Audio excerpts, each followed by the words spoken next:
Hi everyone, my name is Yun and I'm an Applications Engineer Manager here at Service Objects. Today I want to talk about LLMs and CodeGen. Every day people are using LLMs to help work more and more effectively. People are using it to answer questions, proof edit text, suggest solutions, create images, and much, much more. At Service Objects, we validate various global data points for their validity. We validate addresses, leads, geolocations, phones, names, emails, and many more. In this video, I want to go over how you can use an LLM, or in this case ChatGPT, to generate Python code to get you up and running with US address validation. To follow along, not much is required. You will need access to ChatGPT, VS Code, or any other editor that you can run Python code from. So let's get started and hop over to ChatGPT. Everything starts with the prompt for the LLM. This is the prompt that I'm going to use. Before I hit go in ChatGPT, let me break down the prompt a bit for you. First, we want to make sure that the code is generated in the language that we need. It's Python in this case. Then we'll tell the LLM what we want the code to do, which is validate US mailing addresses. But that's not enough. If you leave it there, LLMs can generate code that will use any method out there on the web, even if the API is unreliable or inaccurate.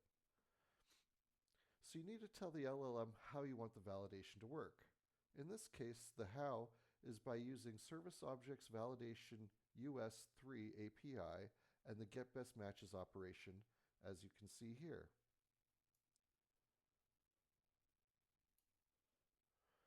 Last, we also want to tell it what to do with the results. We want to return them to the output and display it to the console. Now that we have a good prompt, we will send it through ChatGPT. But be aware that due to the way LLMs work, the same prompt will not always return the same results. So after ChatGPT has worked its engines in the background and returned the code, it's time to give it a quick inspection and move it over to the VS Code.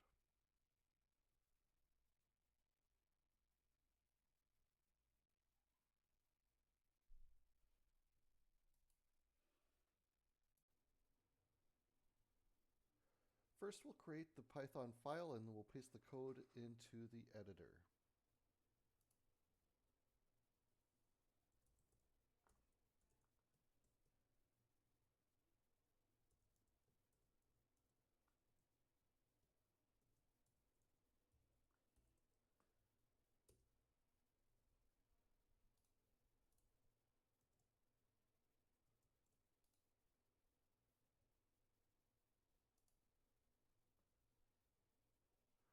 All right, so here we have the code. We have the endpoints to the API.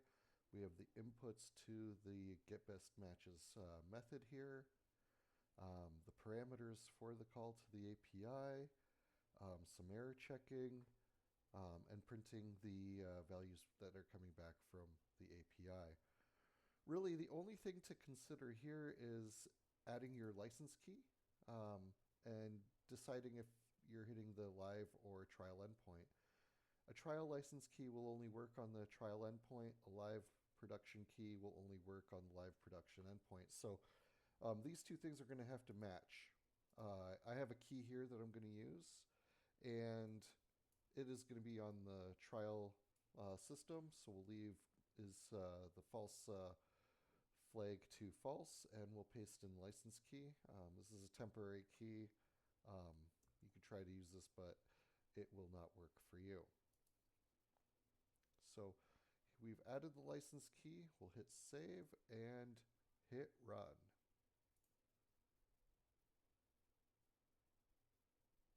All right, so the API took the inputs from the service, which was the address to our office, and validated the results. And you get all the values back from the API, as you can see here. Thank you for watching this short little video on how to generate code via ChatGPT and get you integrated with Service Objects API Address Validation 3 US. Thank you.